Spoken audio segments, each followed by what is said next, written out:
Okay, good day to all. Welcome to today's Mathematics and High Energy Physics seminar. We're delighted to have Professor Matthew von Hippel with us, who will share insight on scattering amplitude, polylogarithm, and beyond.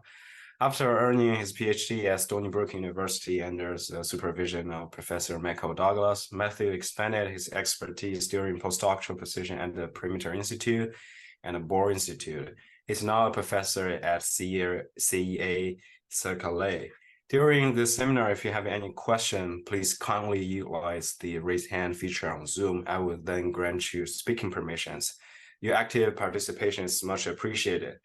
Now I will pass the conference to Matthew. Thank you for accepting our invitation. Yes, thank you for inviting me. So I'm going to have to apologize to everyone in advance because I'm getting over a cold at the moment, and while I'm largely recovered, I'm probably going to be talking a little slower than I otherwise would. So we may or may not make it through everything, and I might have to stop early. But I think I can at least tell you some interesting things and, show you some fun physics and mathematics. All right. So if you were to summarize what I do in a few words, I study scattering amplitudes. So I'm trying to come up with techniques to compute scattering amplitudes more efficiently. And scattering amplitudes, if you remember from quantum field theory, these are the things you need to calculate to make any sort of prediction in particle physics. Right? So you've got a scattering amplitude, you're taking the absolute square of it, you're integrating it over solid angle to get a cross section, and that multiplied by particles per area gives you a probability. So cross sections are measured in units called barns, which is a fun fact I always like to mention because you kind of wonder, okay, why is it a barn? And the reason why is because they thought that it would be really, really easy to hit a uranium nucleus with a proton.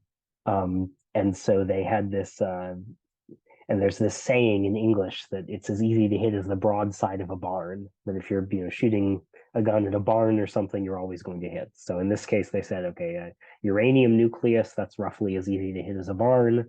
So a barn is roughly the size of a uranium nucleus. Now, the way we calculate these things is perturbatively.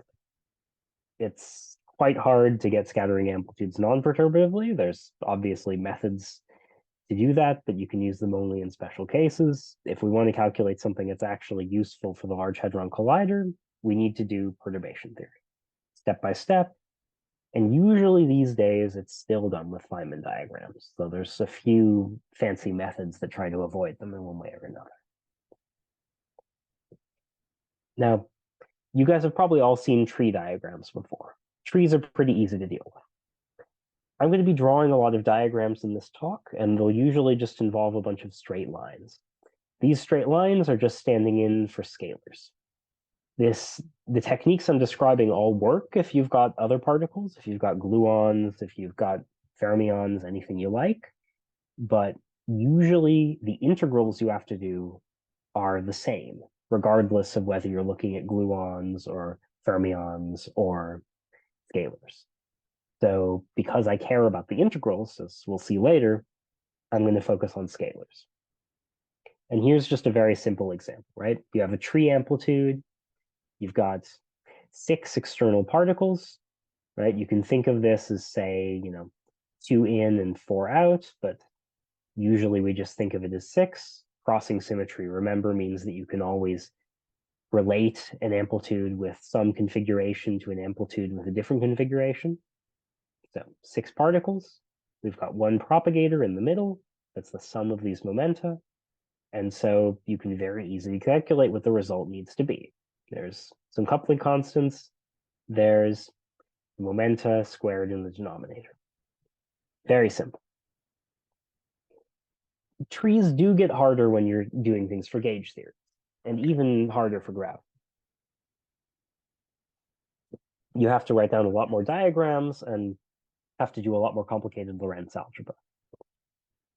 So it might surprise you that despite the standard model being mostly nailed down in the 70s, It wasn't until 1986 that someone had analytically computed the 6-particle gluon tree amplitude, any 6-particle gluon tree amplitude for any gluon external states. That was the first time it was actually done analytically. There were numerics, but analytics took that long. That said, now we have a lot more powerful tools to compute these things. For some configurations, there's general results for any number of particles. For the rest, there's recursion methods, where you can build up an amplitude from simpler ones. Some are better for numerics, some are better for proving stuff. And there's generally lots of fun properties that people like for tree amplitudes. They use them to study soft theorems, integrability. These are things probably other speakers would talk about, but it's not really when I study. So I'm not going to talk about it. Instead, I'm going to focus on loops. Loops are where the things that I find interesting come in. And I thought I'd start just by walking you through a one-loop calculation step by step and kind of showing it in the notation I'd like to use to start you thinking about what loop amplitudes are made of. So we start with this simple diagram. It's in some massless scalar theory. We don't know of any massless particles in the standard model, right? But that doesn't matter. As I mentioned, it's always the same integrals. So we do this, we'll learn something about one-loop amplitudes. Okay, you do the obvious thing first. You fill in the momentum. You've got incoming, you've got outgoing, you've got the loops, with some k for the loop moment. And then you input the Feynman rules. You've just got some propagators, exactly like on the last slide with the tree. Now you start doing something a little more clever. Well, first, you need to do dimensional regularization. I should say this integral is divergent, so we're going to do dimreg. We're going to take the dimension to 4 minus 2 epsilon. This is something I'm hoping you all run into in some quantum field theory course.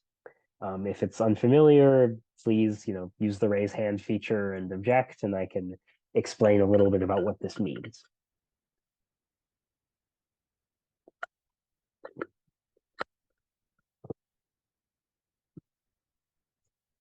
And now we can start doing something that you might have seen, but you might not have. And these are what are called, sometimes people call them Feynman parameters. Sometimes they call them Szymanczyk parameters. If you want to be neutral, Feynman and Szymanczyk didn't like each other, to put it mildly, then you can call them alpha parameters. So that's what I like to call them. So for each edge, you introduce a parameter alpha, and you use this identity, that a propagator is equal to this integral over this auxiliary alpha of some exponential of that propagator. And you do that for each of the propagators. So you get 2 new integrals, d alpha 1, d alpha 2, and now everything's up in some exponent. And you can start to notice that this exponent now is something you know how to deal with. In particular, it's got k squared, right? So e to the k squared. Well, that's just a Gaussian, right? And you know how to integrate a Gaussian. So you can do the loop momentum integral. So we have the loop momentum here, and we've now integrated it away. So now there's just these alpha parameters remaining, and we've gotten rid of all the dependence on the loop stuff. So now we've got an integral that now, instead of being over some weird 4 minus 2 epsilon dimensional space, is just a normal 2-dimensional integral over some parameters that go from 0 to infinity. And this integral, A, it can be a lot easier to do sometimes, and B, mathematicians will not get a headache when you show it to them. They'll say, okay, I understand what this is supposed to be. Thank you. This makes sense. Now we do another little shift in order to make things even nicer, both for the mathematicians and for ourselves. And that is, we take all of these alphas and we shift them by some parameter eta. And then we integrate that eta. So what this does is it leaves you with something called a projective integral. So now the exponential has gone away completely, and we've just got a ratio of these 2 polynomials in the alphas. One of them has S12. That, I think I defined a couple slides ago. Yeah, is P1 plus P2 squared.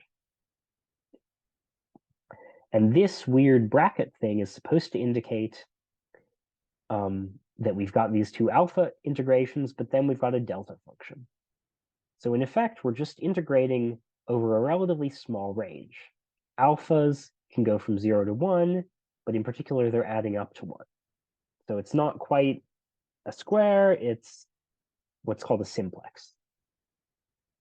And we've got a little gamma function in epsilon out front. Now, gamma, you might be aware, the gamma function vanishes when the gamma function diverges when its argument vanishes. So this thing, when epsilon goes to 0, is divergent. But that's fine. We knew this thing with an integral was going to be divergent, and now the divergence is just sitting here in some nice mathematical function everybody knows how to deal with, and the rest is some integral that maybe doesn't look that scary. Maybe it still looks scary, but it is one we can do. In particular, based on the definition of the gamma function, one can do the integral into gamma functions. Can you go back to slides, please? Yeah, sure. To here? Yeah, or so earlier? Mm-hmm. maybe earlier. Sorry, earlier? Yeah, like just let me know. Yeah, okay. But because you are taking this eta, but I don't see appears anywhere. What is this eta? Oh, the sorry, you mean this eta. Yes. Yeah, sorry. So I've kind of done it all in one step, which I agree is harder to read. But basically, you rescale all of these alphas. So you sort of say, okay, we've rescaled the alphas, they all have this extra eta factor. And what you say is, okay, because of that, you can do an extra integration. So normally you would just integrate over all the alphas and ignore this eta. Instead, you can integrate an eta, and then it gives you some extra condition on the alphas. Let's see. Trying to think of a sort of a clearer way to put it without, yeah. But yeah, I agree. It's not obvious it should work this way if you just look at the slide. But this is essentially, yeah, the eta gets integrated from 0 to infinity, and you can think of it as just determining the overall scale, right? So these alphas all have some same overall scale, and you've just integrated over it. And that's what you've gotten rid of by doing this integration. So it's a change of variables, basically. But once I got to this, I've integrated it out already, so it's just the way it was. I probably should have just given both lines to show you what the eta does inside of it and then how it gets gotten rid of. But yeah, that's a good question. Thanks. Okay. So once you've done all of that, you can get this integral where now you've got something that actually involves something, kinematical, physical, this sum of the momenta squared to the epsilon. And you've got all these gamma functions which tell you a little bit about how it's going to behave when it diverges and close to where it diverges. And as a final thing, you can expand an epsilon, right? So epsilon's small, so you do a series expansion. You get a 1 over epsilon term, that's the divergence. The finite terms, you've got just the number 2, and then a log of this kinematic S12 thing, this thing called a Mandelstam invariant. And then at higher orders, you start getting log squareds, and you get this weird thing here, zeta 2. Now, what is this zeta 2? Well, this zeta 2 is an example of the Riemann zeta function, right? So this is a weird mathematical function defined by this series, 1 over n to the s, summed from n equals 1 to infinity. And if s equals 2, then this function evaluates to pi squared over 6. So this zeta 2 was something pretty familiar. It's just pi squared over 6. But I've written it this way because this zeta function comes up a lot, and you can't always write it in terms of pi to some normal power that you know about. Sometimes it's just some weird number nobody knows about. You might have also heard that the zeta of -1 is -112. This is not going to come up in this talk. random different fact that have nothing to do with this. But okay, what else can you notice in that calculation? Well, you can see that there were those alpha parameters, and that gave you an integral that had some polynomials. So there's no exponentials, it's just some polynomials, and they're just some powers that depend on this epsilon. And when you finally evaluate it, you got some logs. All of these things are going to recur. These are all things that are typical of loop integrals. But as always, things get more complicated.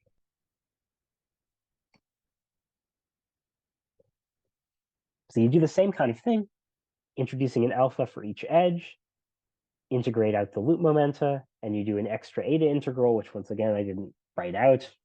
I should do that on future versions of these slides, definitely. And let's say you've got a scalar diagram to make things simpler. E edges, labeled EI, with masses MI, L loops and D dimensions, and you get something like this. There's a gamma function in front that just tells you something about the divergence. All of these E, L, and D are just numbers, or they've got epsilon in them for the dimension, but that's it. You've got this integral over the alphas, once again over with some delta function in it, which I'm hiding in this weird bracket notation. And this bracket may make more sense later, depending on how far I get.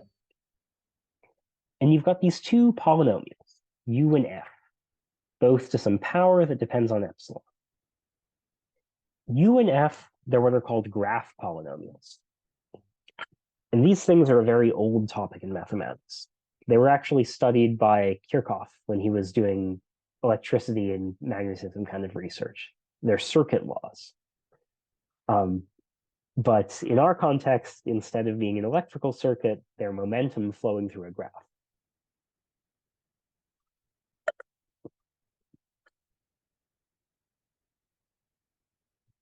And this weird notation is to say that they're sums over trees.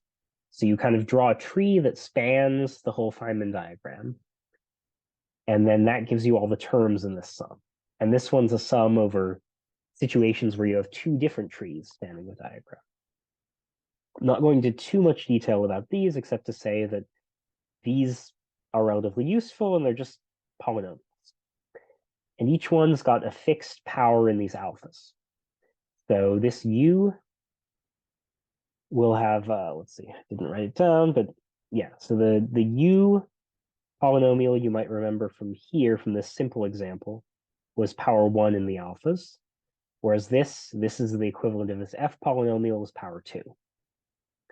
And in general, the F is always going to be one order higher than the U. Okay, so we've got these kind of weird integrals, right? Some polynomials we want to integrate. The kind of thing mathematicians should know how to tell us to do, sometimes at least. And what would you get when you do this integral? Well, you get a certain type of number called a period. So a period is a number that can be defined in terms of integrals over an algebraic function with algebraic coefficients over a domain defined with polynomial inequalities with algebraic coefficients. I said algebraic a lot there. The reason why is because we're trying to distinguish this from transcendental numbers. Do you know that pi is transcendental, right? You can't write down any kind of algebraic equation, any polynomial, where the solution is pi. Periods are usually transcendental numbers. You do one of these integrals and you can get pi. But you can write them in terms of integrals over algebraic numbers. And because of that, there's a lot fewer of them than the full set of transcendental numbers. Periods, because you can define them in this straightforward way, you can count them. They're countable. There's not a finite number of them. There's an infinite number of them. But unlike the full set of the real numbers, they are countable. And there's a lot of speculation about what kind of properties they could have. And for Feynman diagrams, there's a theorem, which says that provided there's some reasonable conditions, everything you're going to get doing an epsilon expansion of a Feynman diagram is one of these periods. So everything is going to be this nice, well-behaved class of numbers that you can actually define and describe. And the way I set things up kind of makes that obvious, right? Because you're drawing things and that's what's going on. Okay. Sorry. Now, what are periods? Well, I've told you that pi is a period, but here's some other things you can get. In each one of these cases, this is a Feynman diagram. There's no external particle, so it's what's called a vacuum graph. But you just do this scalar Feynman diagram. It's divergent. You see what's on top of the divergence, though, what number shows up. And you get some of these weird numbers. You get the Riemann zeta function evaluated at, say, 3, right? This diagram gives you 6 zeta of 3. This diagram gives you 20 zeta of 5.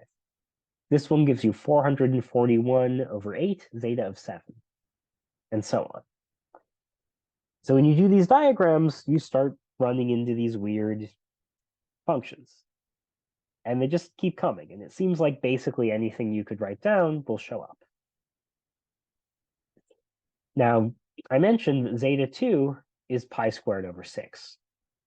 All of the even zeta values follow this pattern. Zeta 4 is pi to the 4th over 90, and so on. They're all proportional to pi to the same power.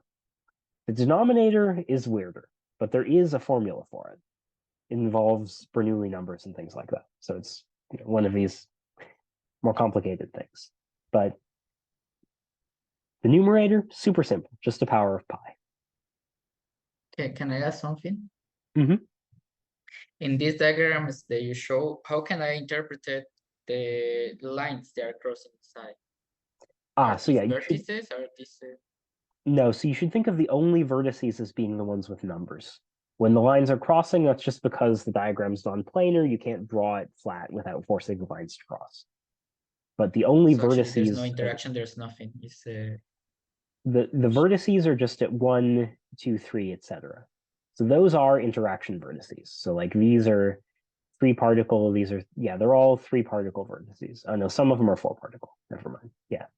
There's some 4-particle vertices and some 3-particle vertices. Those are the interactions. So I should consider, for example, in the first one from 3 to 1 as a correlator for this line. Is it because? Yeah, there's a propagator from 3 to 1. Yeah, these aren't for correlation functions. These are supposed to be kind of amplitude Feynman diagrams. But yeah, so between 3 and 1, there's some propagator. Between 0 and 2, there's some propagator. Between 2 and 3, etc.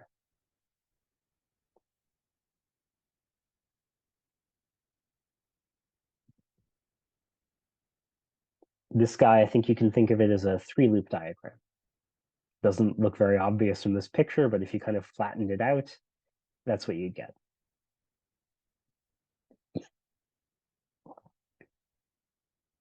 And yeah, for now, I mean, you could imagine this all being Higgs's, for example, because there's a 3-particle vertex and a 4-particle vertex, but Higgs's don't.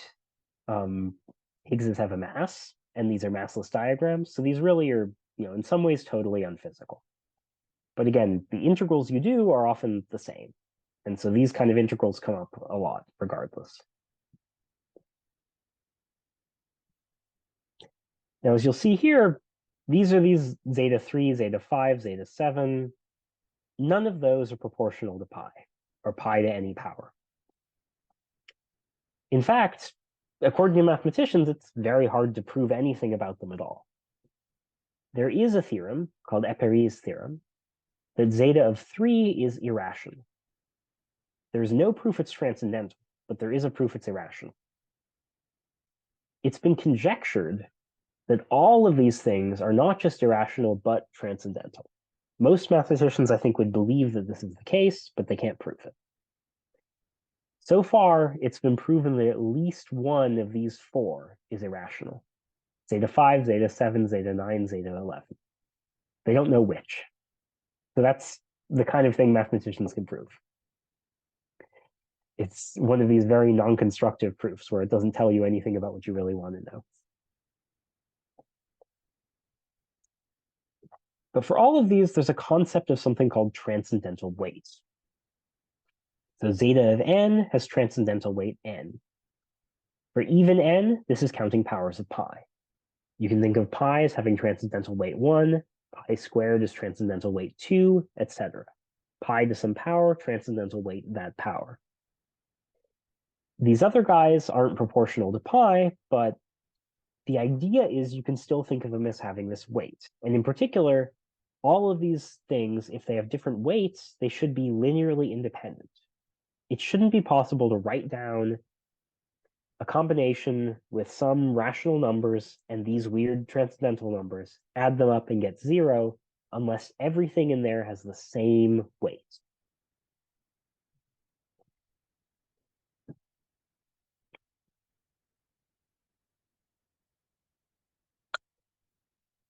Okay.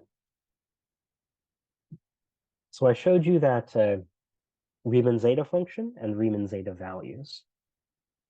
But more generally, you get something called multiple zeta values. So now this is a more complicated version of the same function, but it's basically just the same concept. Now you've got a nested sum of all these n's, and you've got different parameters s. Now, if you write these things down, most of them are related to these original Riemann zeta function that I showed you earlier. So this zeta of 2, 1 is just equal to zeta of 3. It's just the same thing. However, eventually you get zetas that are independent. Zeta 5, 3 is the first one. So that's all the way at transcendental weight 8, the thing that should hang out with pi to the 8, for example. And this thing looks to be independent of all the other ones of that order. And as you go further and further, you find more and more. Okay. So that's all some weird stuff about numbers. But if you want to calculate a scattering amplitude, usually you want an actual function, right? The experimentalists are going to be throwing particles at you with different momenta, different energies. You need to be able to take that into account. So here's an example of a more complicated one-loop diagram. Not just that simple one I wrote down earlier, but something slightly more involved. So here we've got 3 momenta. These can be for massive particles. The internal ones are massless, though. And what you get, if you write down these z variables, which are here just a different way to express the momenta, you get some logs, and okay, logs are familiar. And you get something that's probably unfamiliar. It's called a dilogarithm. A dilogarithm can be defined as just an integral over a log. You've got log 1 minus t, you integrate it dt over t, and you get this dilogarithm.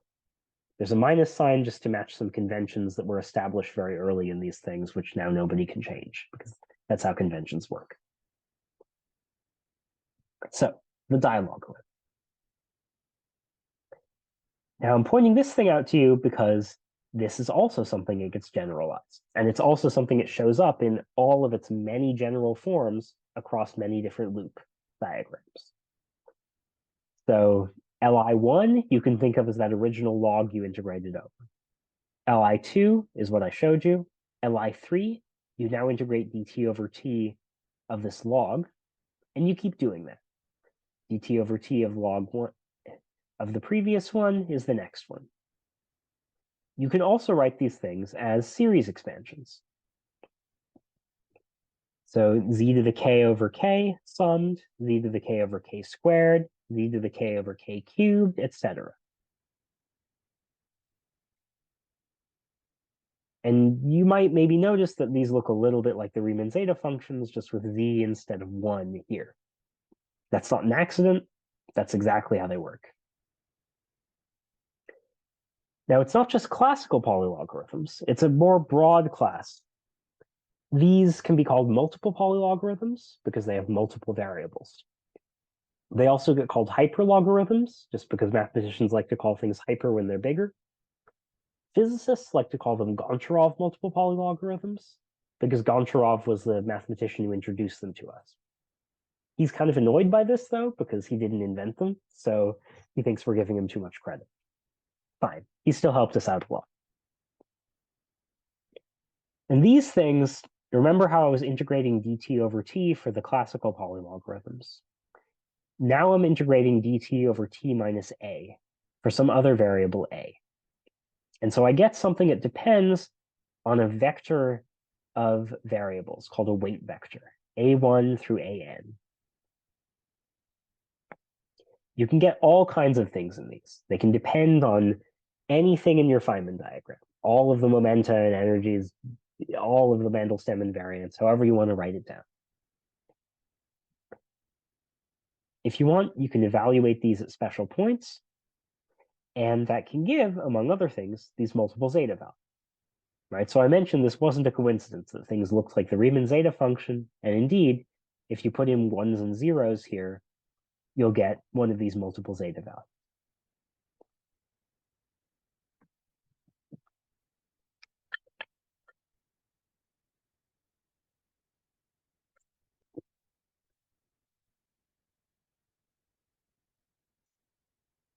Now, the length of this vector, this a1 through an, this thing that I called the weight vector, I called it that for a reason. The length of that vector is the transcendental weight.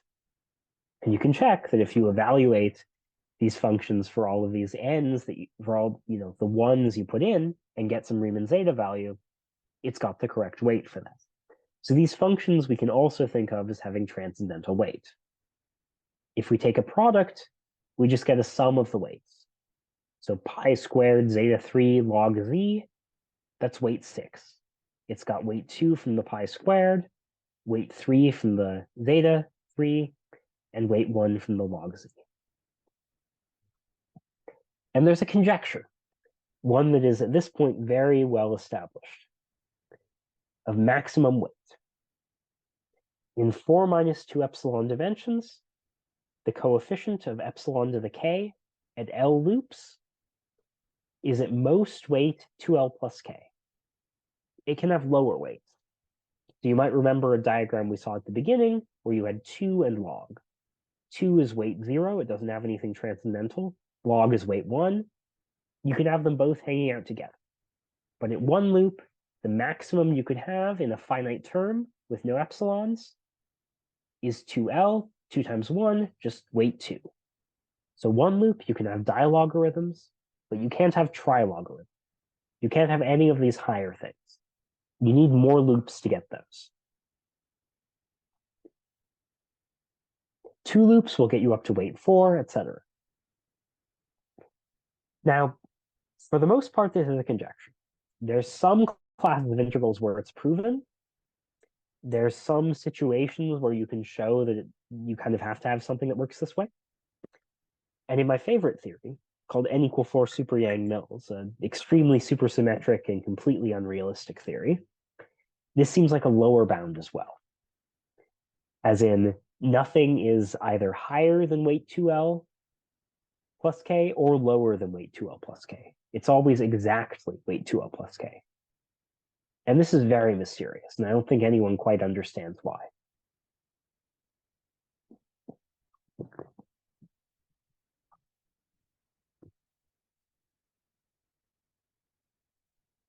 Right. Now, these functions, these classical polylogarithms and multiple polylogarithms, they satisfy a lot of different relations. So here's one, right? We've added these things together. They've got all these weird arguments.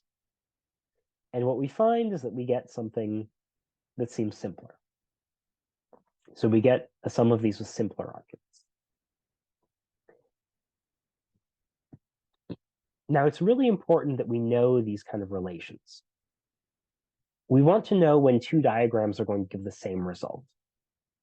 We want to know when a divergence cancels, or when a branch cut cancels, to know what's really in our theory.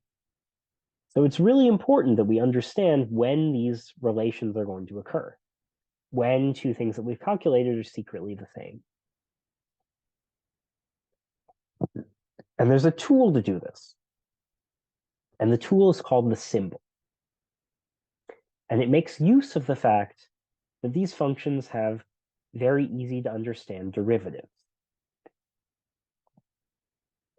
So you take a derivative, and you get a function of lower weight times a rational function.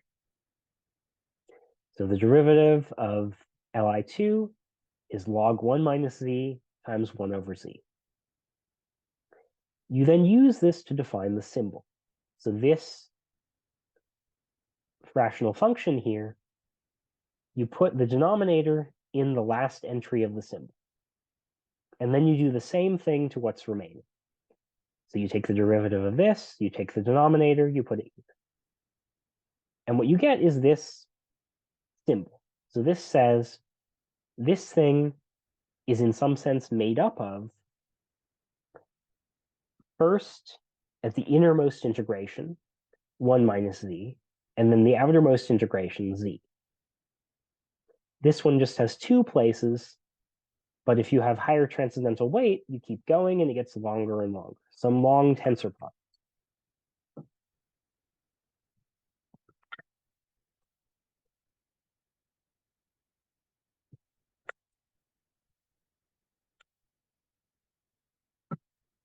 Excuse me. Are they tensor product of what vector spaces?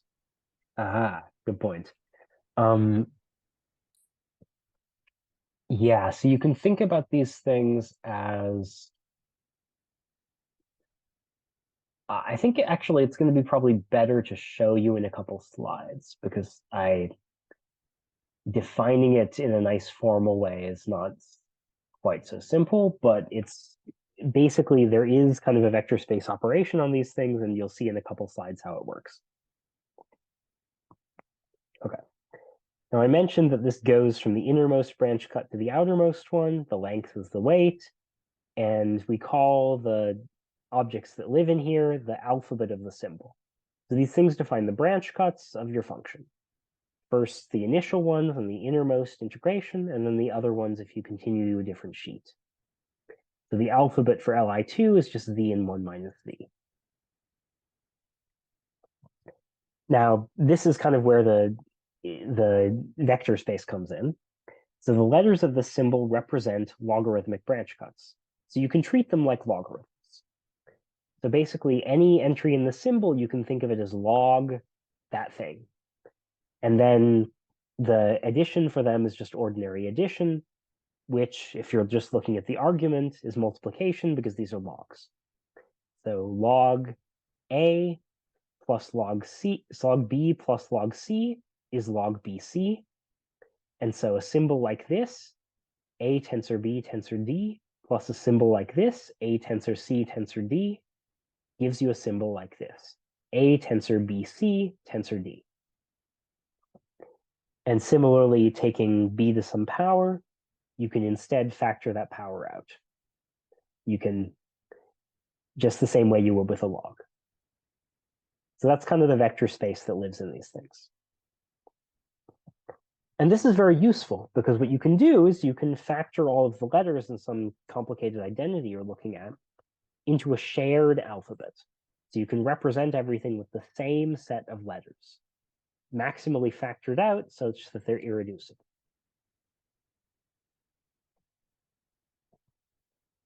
So here's an example. Right? So here's this weird identity I showed you. So let's say I take this identity and write it as a symbol. So I've got a bunch of terms like this. Remember, the dialogue had 1 minus its argument as the first entry. So we've got kind of complicated looking things like these. Okay. But then we factor it, right? So now we put everything under the same denominator, and now we see a couple different factors showing up again and again. We've got 1 minus x minus y. We've got x times y, and just x and y showing up in different places. Then we've got 1 minus x and 1 minus y. And over here, it's mostly the same, except you'll note 1 minus x minus y doesn't show up. And then we use these just basic logarithm relations that I mentioned earlier. So we can separate out the factors. So we have this term, and we can separate things out. First in the first entry, like this, and then in the second entry, like this. And you do this for each term, and you've kind of flattened things out, right? So now everything is in terms of these letters.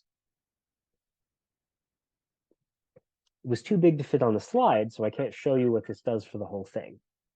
But if you do this, you can write everything in terms of this shared alphabet.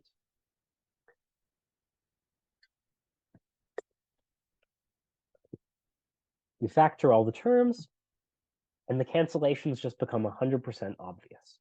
You just write everything in terms of x, y, 1 minus x, 1 minus y, and 1 minus x minus y. And the relation just ends up 0 equals 0. So you've proven that this relation indeed needs to hold.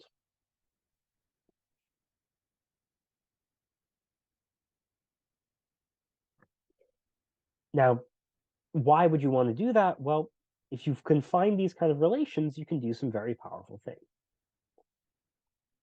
So here's the example that first got physicists paying attention to this stuff. Del Duca, Dürr, and Smirnov were calculating a 2-loop 6-particle amplitude. This is in this theory n equal 4 super Yang-Mills, not the real world. It'd be much harder to do this in the real world, but they were doing it here first to check. And what they found was a very messy result. They simplified it as best they could, but it was still 17 pages long. So this is their full result, just, taken from screenshots of the paper, right? 17 pages of all of these multiple polylogarithm functions. Not nice. But later that year, the mathematician Goncharov, who I mentioned introduced these nice multiple polylogarithms to physicists, and 3 physicists, Mark Spradlin, Christian Vergu, and Anastasia Volovich, they figured out that if you just use this symbol, you can show that you can write down this whole thing in just 2 lines. Right? So this function they were writing, it's just a sum of some dialogues and some weight 4 polylogarithm. And okay, some functions L4 and J. And you might say, okay, maybe I'm cheating, right? Those could be very complicated. But they're not. I'm not showing it on the slide, but you can write them in 2 more lines, just in terms of dialogues and trilogues and things like that. So everything here is super simple. And you can do that because you can use the symbol to derive these relations. Now you can even do more. Rather than just deriving identities, you can bootstrap up higher loops.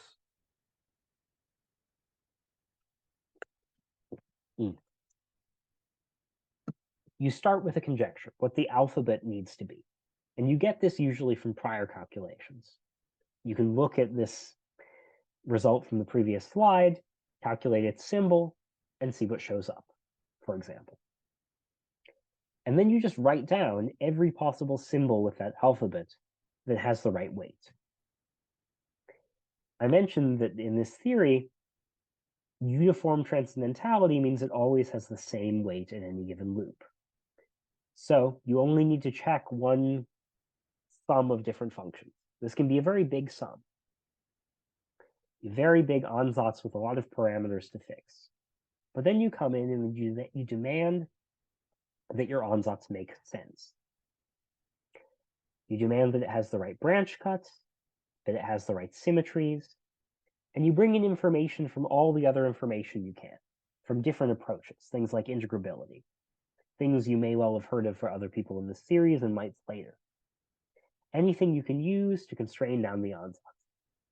And if it all works, you get a unique answer. An amplitude right there that you've calculated without drawing a single Feynman diagram.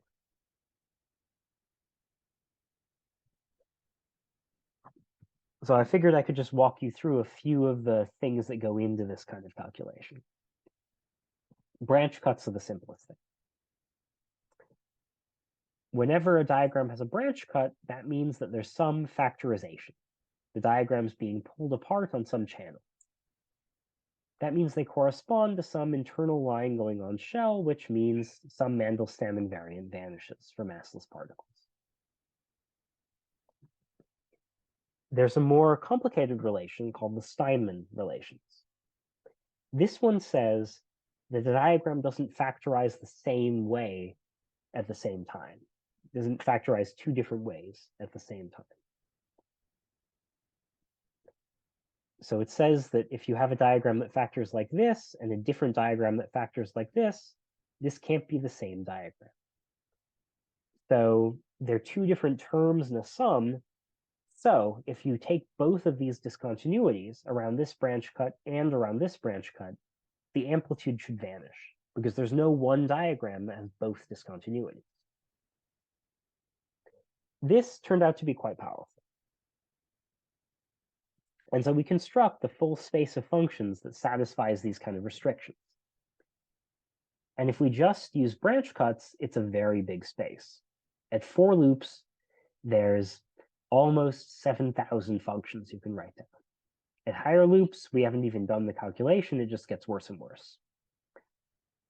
But once we have these Steinmann relations and a few other related constraints, things get simpler. And now, even up to 6 loops, there's only 3692 functions. Not so bad. Okay, fine, maybe that sounds terrible, but I'm doing this all with a computer. It's genuinely not so bad. Okay. So then you have to decide what you're calculating.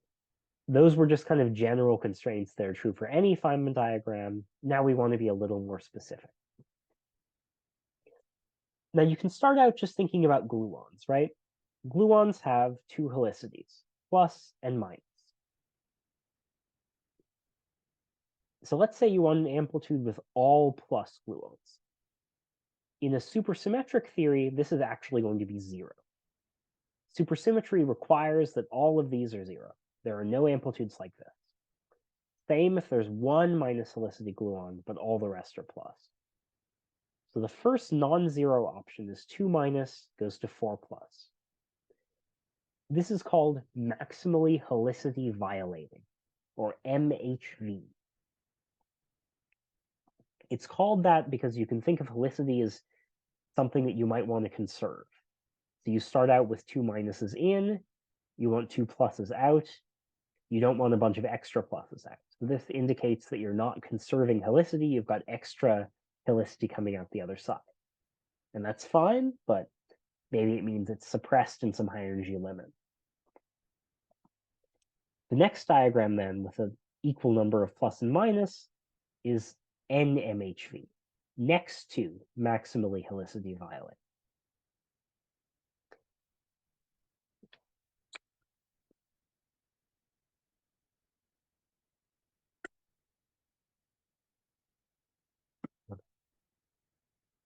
Now that's just gluons.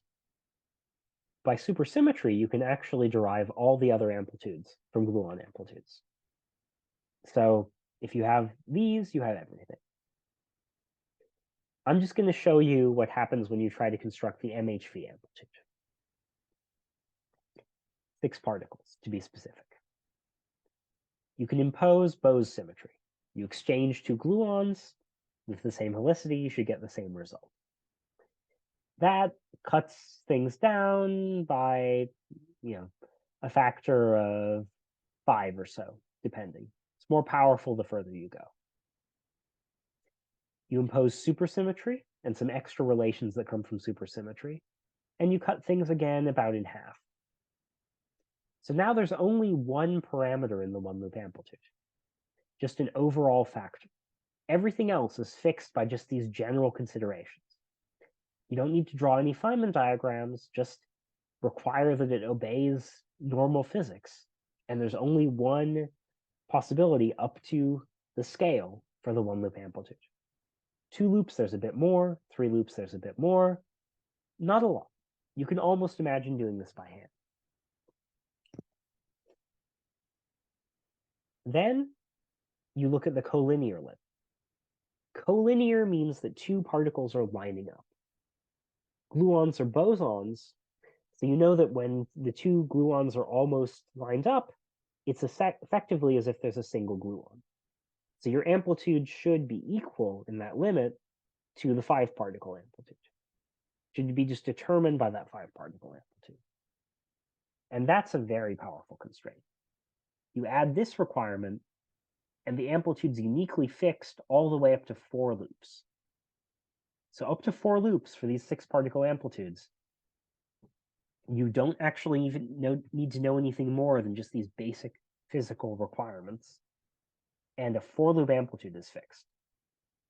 You would not want to write down all the diagrams for this. It would be miserable. At 5 loops, you just have an overall normalization factor, 1 parameter left. At 6 loops, it's just 6 parameters.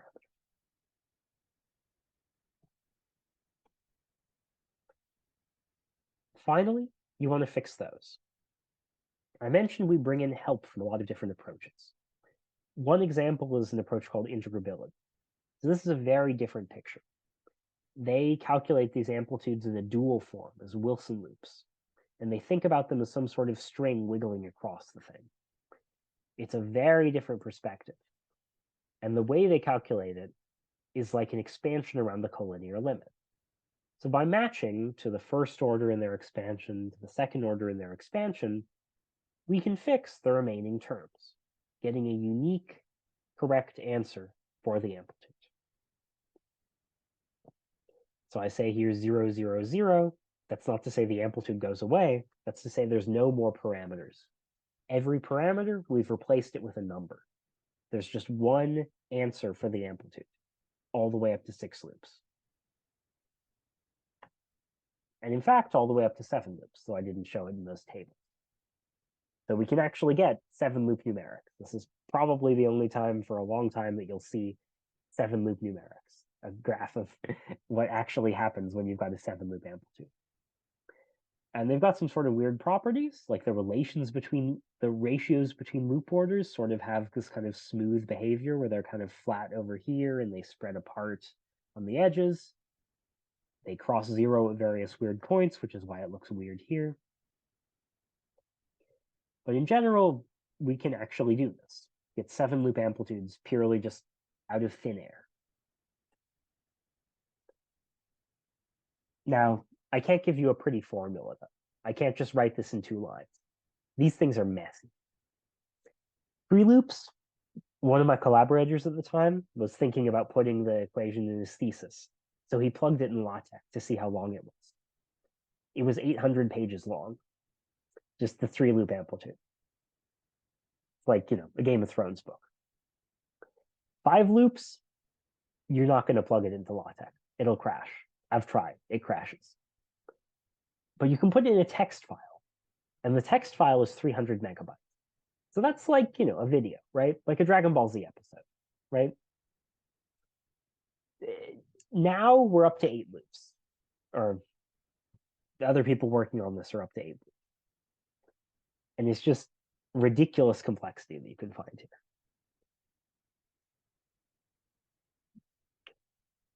Okay. So maybe I'll pause here, though, because I think it's traditional to have a break in the middle, right? And this seems like a good place to pause. There's going to be a shift of topic. All right, but maybe I can open it up for questions before.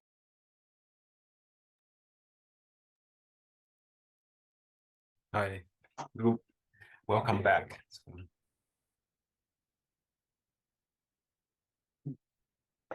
Thanks. All right. So I guess maybe it's best to just launch into the next half of this talk, which is I've told you about some very impressive things that could be done, right? That you can get scattering amplitudes to 6, 7, 8 loops out of nowhere. That's quite cool. But there's a problem. There was a conjecture. Some people thought that all Feynman diagrams could be written in terms of multiple polylogarithms. And that's false. And because of that, we don't know how to write down these symbols, to derive identities, to do bootstraps, any of that. We're only just figuring out for other things because there are other options. Let me show you how these things come about. Suppose you've got some rational function you want to integrate, right? I've told you that Feynman diagrams is just some ratio of polynomials. So fine, we've got some complicated pile of polynomials here. We want to do this integral. Well, the way we can do this is we can partial fraction. So we're doing an integral dx, so we separate it out into terms. So one term will have a denominator x minus y, another x plus z squared plus y, all sorts of different denominators as the thing goes. And those integrals are very simple. You do this x integral, you get log y. You do this x integral, you get log z squared plus y. That's pretty easy. But then you notice, okay, now the y integral kind of has the same structure. But instead of rational functions in here, it's also got logarithms. But as I just showed you, there's a way to do that too. You do those integrations, and you get polylogarithms, multiple polylogarithms. And so everything's fine, provided everything stays rational.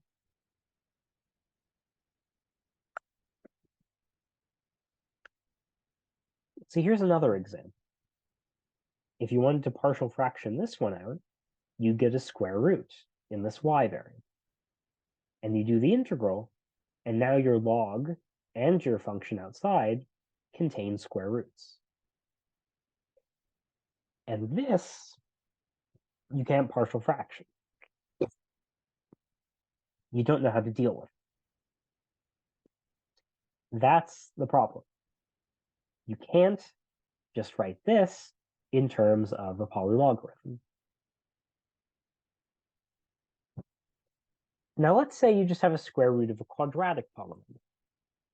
This is expected to still give polylogarithms. Usually you can rationalize. You change variables and you write that square root in terms of a rational function. And there's various standard ways to do it. But if it's a cubic or higher, then you're out of luck. Those usually cannot be rationalized. And the first time this happens, for say this cubic, is the elliptic curve. So this equation is one way to define an elliptic curve. Y squared equals x cubed plus ax plus b. If you have a more general thing, some general quartic, x minus a1, x minus a2, etc., fourth power, you can transform that with rational transformations into an expression like this. So as long as y squared is equal to some cubic or quartic polynomial, you've got an elliptic curve.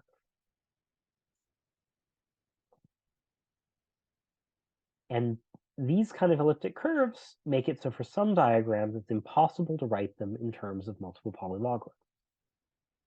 The simplest example is this sunrise integral. It's called a sunrise integral because it kind of looks like the sun rising over a lake, right? Reflected in the water. And this f polynomial here, I've written it in terms of 3 variables, but if you use that delta function, you can write it in terms of that elliptic curve. So this 3 variable thing equals 0 ends up being the same as an equation like this. So this is an elliptic curve. And if you try to solve for y in that elliptic curve, you get some square root. So this is where these square roots come up. And it means there's 2 different branches of this function, connected by branch cuts. Geometrically, this gives a picture of a torus. You've kind of got these 2 branch cuts, you link them up, and you end up sketching out a torus. Okay, so remember when we were trying to integrate, we got these kind of square roots. You could imagine just building something kind of like the multiple polylogarithms, but with extra square roots in the game. Add in additional integration like that, and define a new function that works.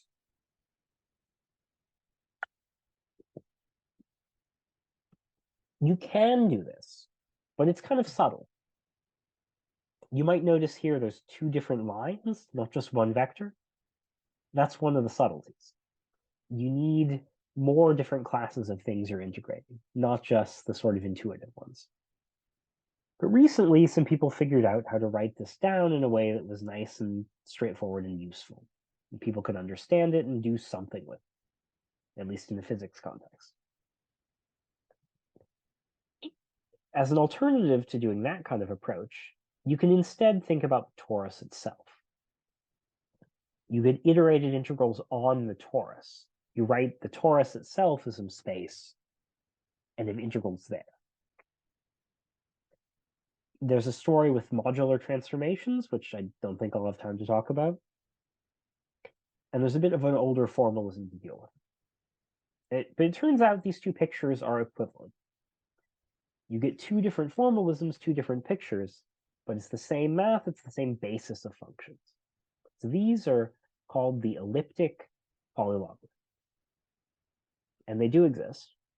And there's some symbol for them, though it's very complicated. I'm not going to show it to you. And honestly, I'm not 100% sure it works right, though I think it mostly is fine.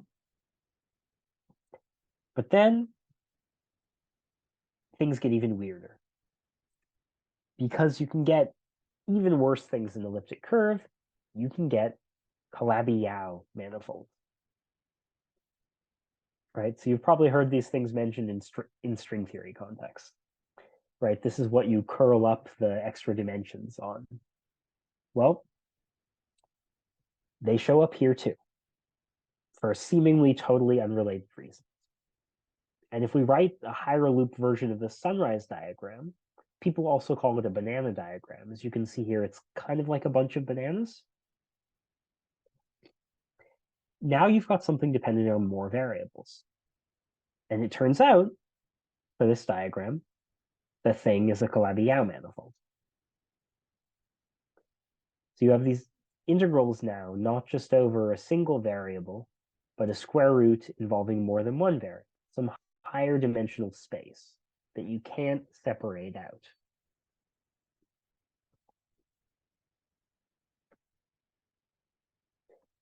Okay, now when I first learned about this, my natural first question is, okay, what is a Calabi-Yau? Because I'd heard all the normal definitions, right? It's a compact Kähler manifold with vanishing first Chern class. It's Ricci flat.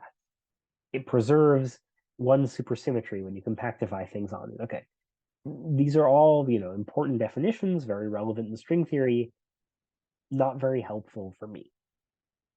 What I wanted was something where I could look at an integral and say, is this or is this not a Calabi-Yau?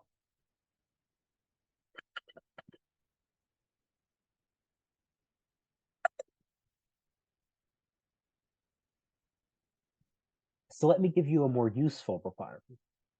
A Calabi-Yau has a nowhere vanishing holomorphic volume form. This sounds just as unhelpful. This sounds like a bunch of crazy mathematical jargon. Why am I throwing this at you? It is actually a lot more helpful, but I have to explain why. Okay. Let me just start by defining terms. Form here. These forms are differential forms.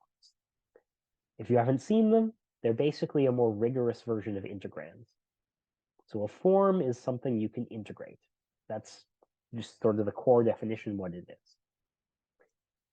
Volume form means it's something you integrate over the entire space, integrated over all the variables. Holomorphic, that's a fancy way of saying no poles. This thing has no poles, and nowhere vanishing is then the inverse of that. It has no zero.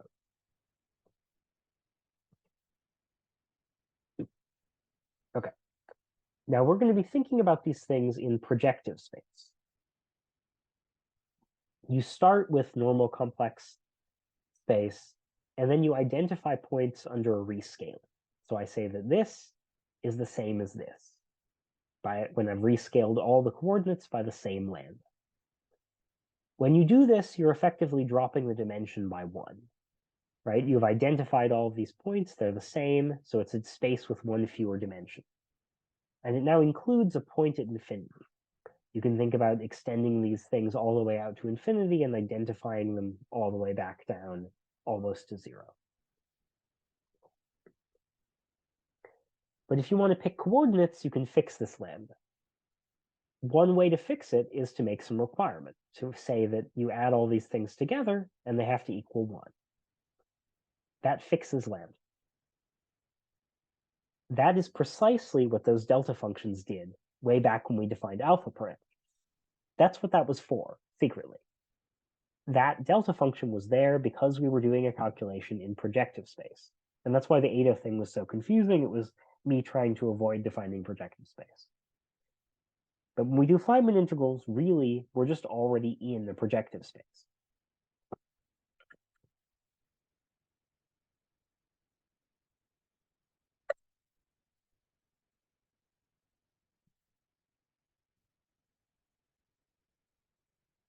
Okay. Now we want our integrand to make sense in this projective space. And that means it has to scale uniformly with this rescale. Otherwise, different terms would get different sizes, and it wouldn't make sense to identify points. This polynomial I've written down, just some random terms, doesn't do that. If I start sticking in lambdas, I get a lambda to the 5th here and here, but here's a lambda to the 7th and a single lambda.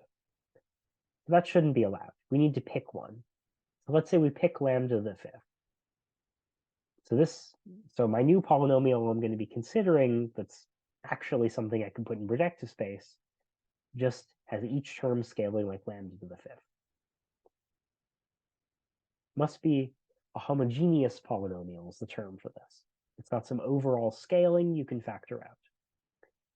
Luckily, those polynomials I showed you earlier, u and f, those were homogeneous. So we're fine.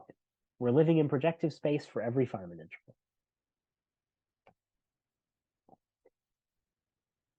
Now we want the integrand to be invariant under rescaling. That's because if we do the integral, then it should be invariant. The result of the integral is just a number. It doesn't depend on these coordinates. They're things we integrate over. So scaling the coordinates shouldn't change the result. So let's say we've got some integrand. It's got a polynomial in the numerator, polynomial in the denominator, a square root, and some dx's. And it's got some delta function here, and I really don't care what delta function it is, because that's just telling us we're living in projective space. Now I start adding lambdas. There's n variables, so we get a lambda n here. This p has lambdas, this s has lambdas, this q has lambdas. And we can factor them out. These should be homogeneous polynomials. So lambda to the degree of p gets factored out, lambda to the degree of s, lambda to the degree of q, divided by 2 because it's under a square root. So for this to be invariant, we have to have that lambda to the n, lambda dp over lambda ds, lambda dq over 2, just gives 1. N plus dp is ds plus dq over 2.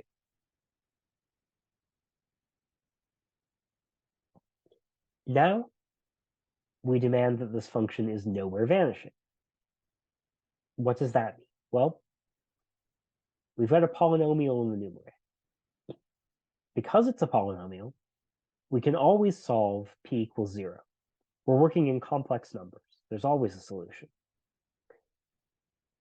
Well, maybe p equals 0 when s equals 0 or q equals 0. Well, if so, we should be able to cancel terms.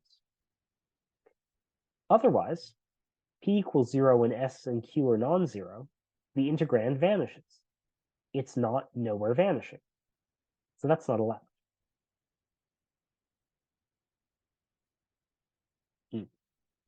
Okay. I see your question, yes, about the delta function and why we don't have to worry about that. Essentially, the point of the delta function is just to fix a particular set of coordinates. Part of why we're ignoring it is because it should be the same under different lambda factors. But in some sense, the delta function does break that. It's just we can use different delta functions and get exactly the same integral result because really we're working in projective space.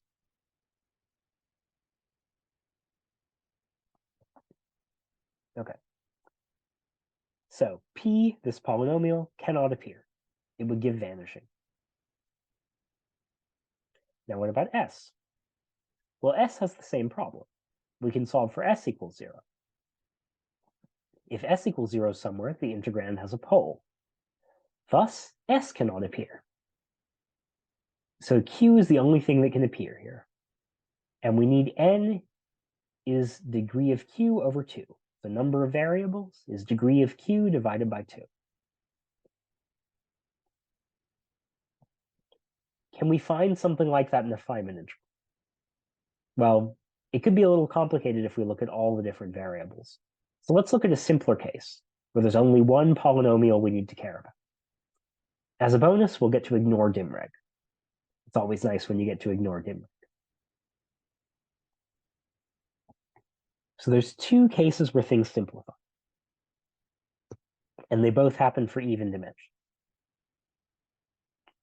If the number of edges is equal to the number of loops times the dimension over 2, you get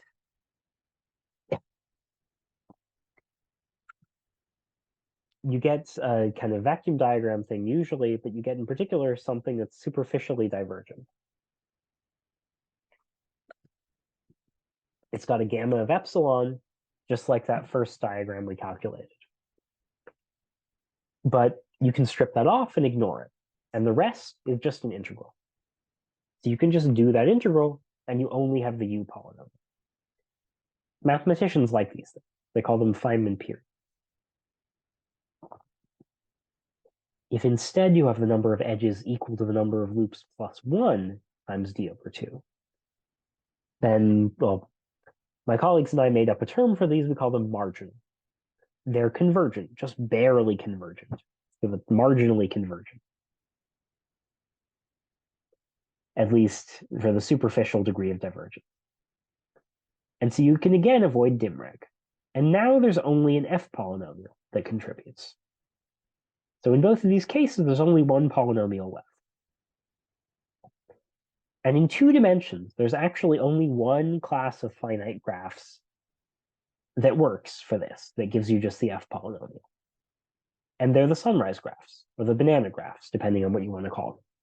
Those graphs I showed you with the Calabi-Yaos, that's the only example in 2 dimensions that's finite, that works for this. 4 dimensions, though, there's many more cases. Well, F, I said before, is a homogeneous polynomial. I didn't say the degree. The degree is L plus 1. F has loop number plus 1 degree.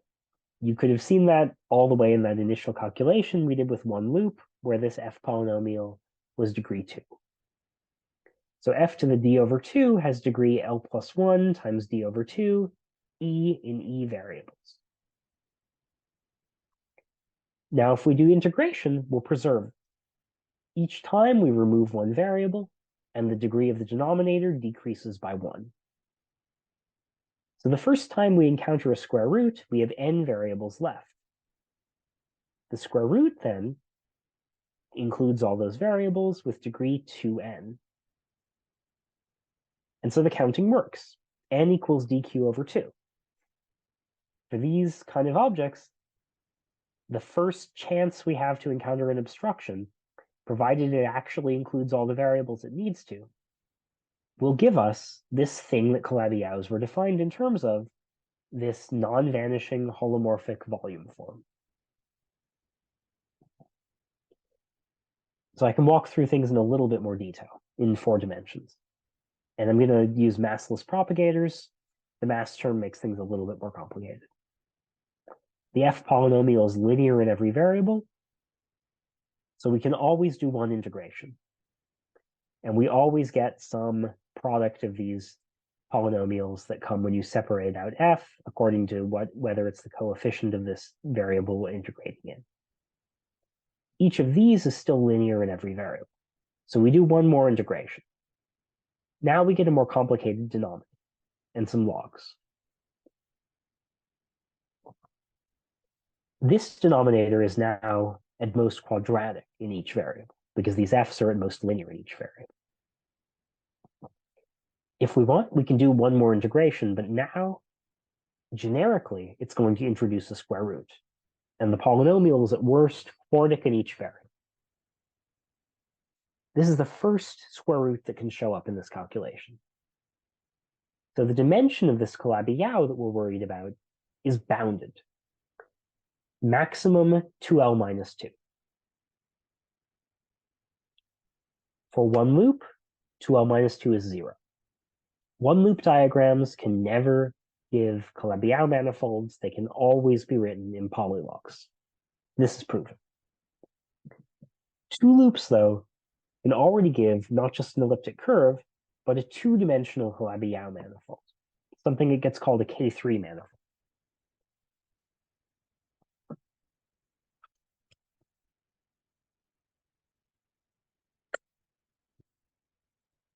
Okay.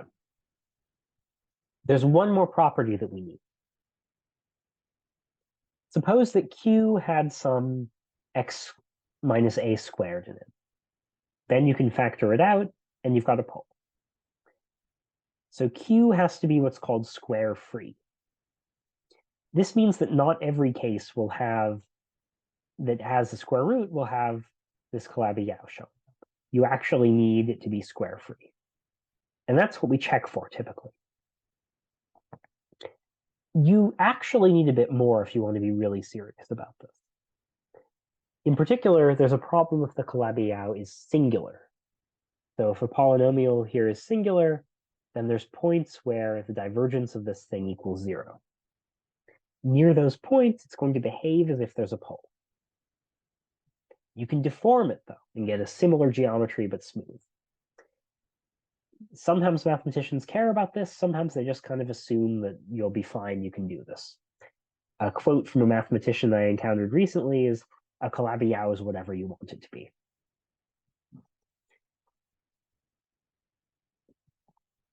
Okay.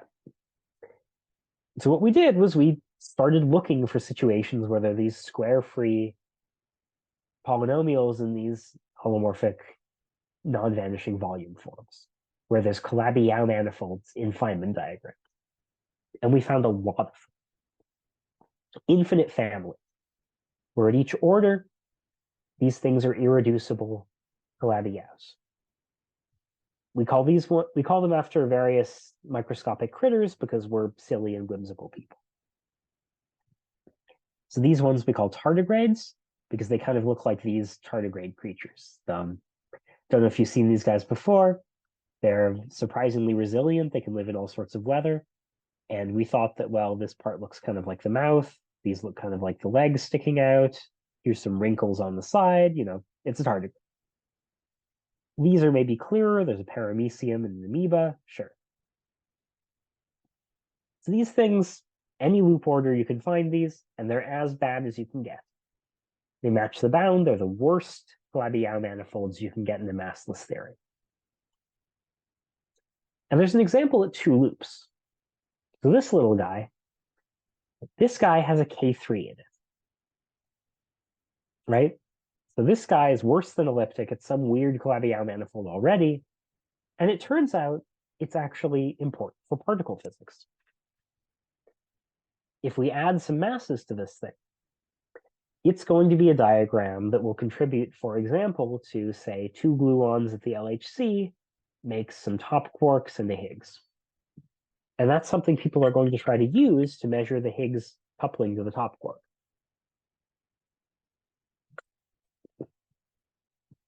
So it's actually pretty important that we can do these kind of calculations, that we can calculate a diagram.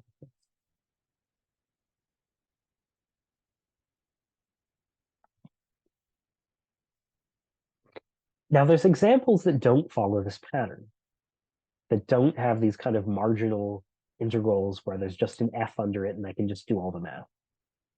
So these are things where we've been able to show in other ways that there's some Calabi-Yau manifold showing up. But it's not made manifest in the usual way. You have to go through some different set of steps. And we don't know what unites these together. Different kinds of diagrams that still have these kind of weird Calabi-Yau manifolds in. But now we really don't know how to think about them. We don't know where they're coming from. Okay. I'll end on a slide that has a few links to things like textbooks in case you guys are curious to learn more about Feynman diagrams and how to calculate them. And I'll, thank you for inviting me and open things up for questions. Thanks.